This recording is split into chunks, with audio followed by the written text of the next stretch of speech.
Hello and welcome to part 3 of our Craglorn preview. Craglorn is a new zone that's going to be introduced with patch 1.1 for Elder Scrolls Online. Today we're going to take a look at a group dungeon. It's called Hircine's Haunt and it's right in the middle of the map. As you enter the dungeon you can see the sky shard in the distance. That's one of your goals here. You can jump right off of this platform right here into water, but you can go around so you don't end up like me landing on a rock right there. After a short respawn I took the jump running and landed in water perfectly. Anyways, in previous parts we saw open world events that are similar to dolmens in regular zones, and here we have a dungeon that's only instanced for your group as far as I know. I tried seeing if multiple people from different groups can enter it and we couldn't, but that doesn't mean that by the time the patch gets released this will be disabled. Dungeon is filled with groups of very hard mobs. This particular dungeon is filled with werewolf mobs, so, and they're all linked. As you can see, these are like regular mobs, and there's 8 of them I think in a group, although the second part of the mob group is all the way in the back. They're gonna come running, and we kind of underestimated what we had in front of us. We thought, well, this is just like a public dungeon in regular zones and we're just gonna rush in and kill them all. You know, we have a DPS, a good tank and a good healer. This should be a piece of cake, you know. And I ran straight to my death right there. Decided that I don't have to stay close to my healer and I can take these guys on. Apparently not. Another jump takes me right back into the fight. Guys are still fighting there and managing to keep all these mobs on them. Unfortunately our healer died right there, so I tried saving the day by using my ultimate, but the tank dies as well, and as you see the mobs turned into werewolves right there, and they start healing by feasting on the corpses around them. One of the guys jumped and the mob still stayed on us, so we managed to continue this fight and not have the mobs reset. And luckily the mobs were already half damaged, so taking care of them right now was not that hard.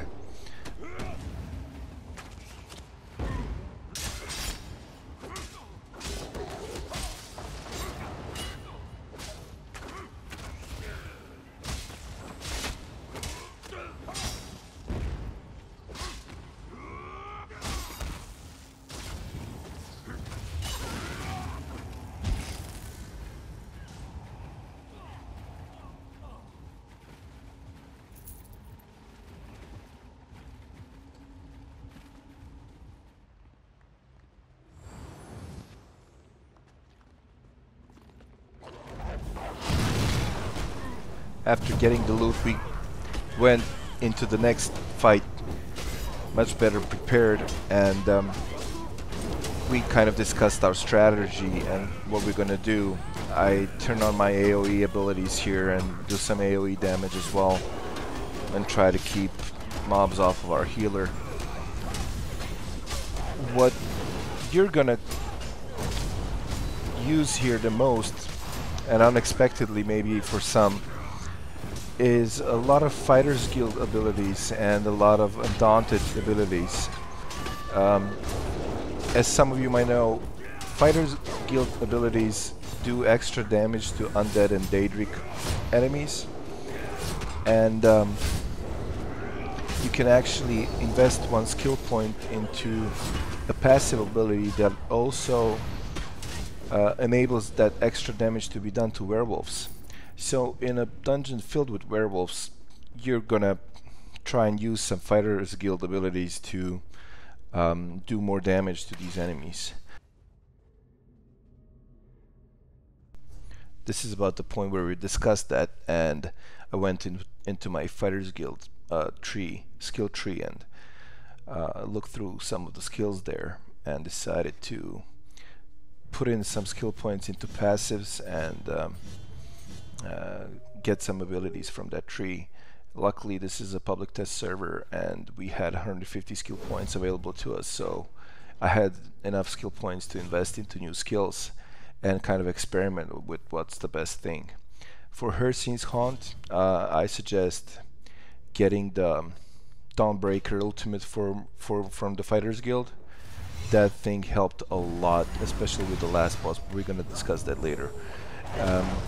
Also, that one active skill that, while activated, I do extra damage to undead and Daedric enemies, plus the passive skill to enable that extra damage to be done to werewolves as well. That ability helped a lot to do more damage to these two werewolves in the back right there.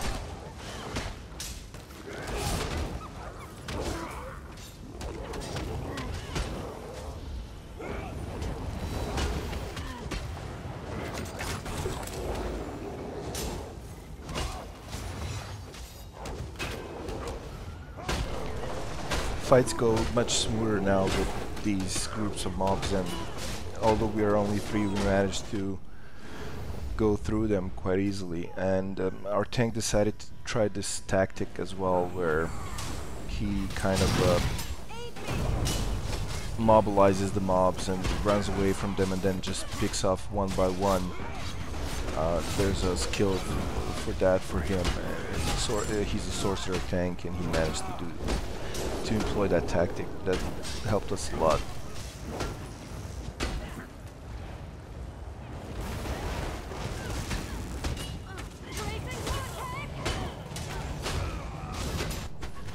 I'm gonna speed up through some of these encounters.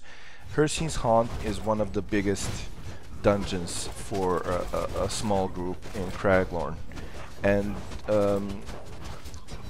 it's comparable to public dungeons that we see in regular zones in size and the number of mob groups that you come across. So this run took about an hour to do, or maybe even more. I think we saw only 2 bosses in there, one mini boss and one big boss at the end. Killing that last boss is what gives you the achievement for the whole instance.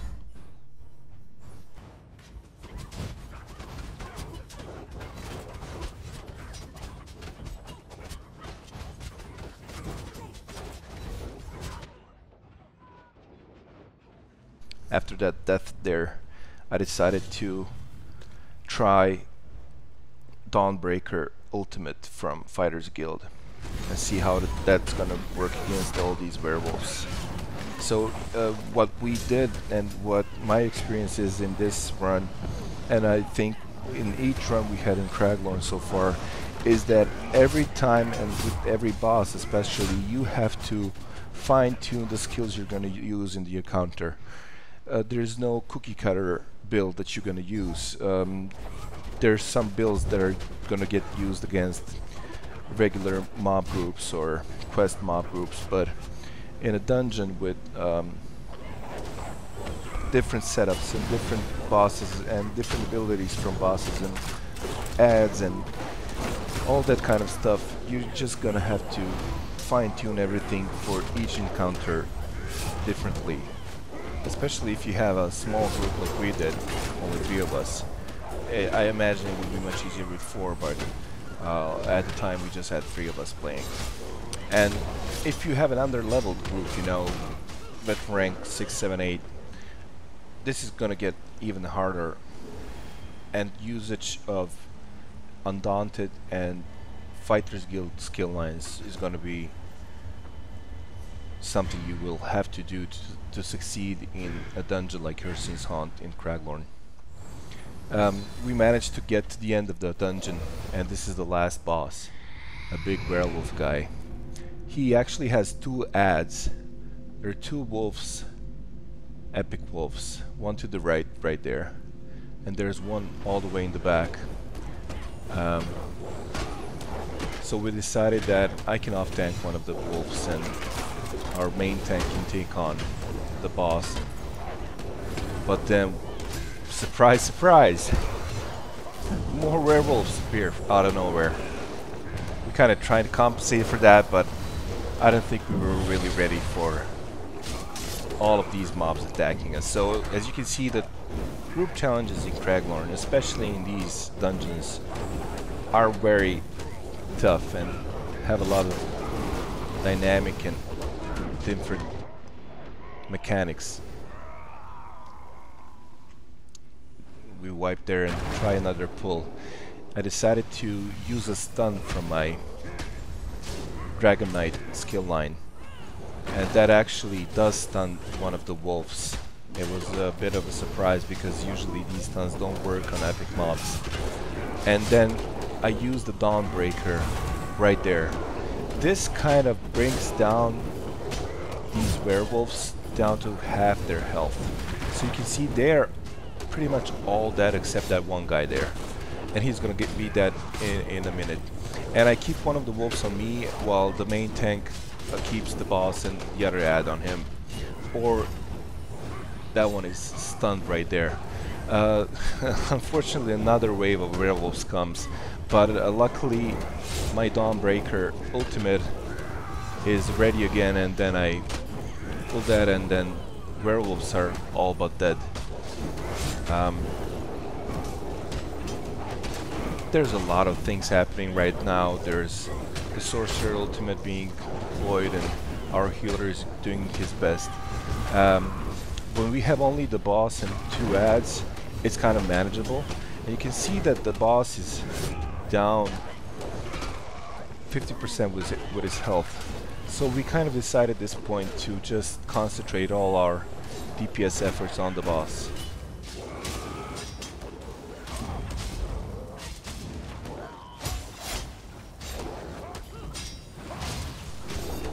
And this is gonna get him down successfully. I'm pretty proud that only the 3 of us did this. Thank you for watching, and visit Tesla Life for more videos from Craglorn and other parts of Tamriel, and also for guides about sky shards and lore books and our skill calculator. And I'll see you in Elder Scrolls Online.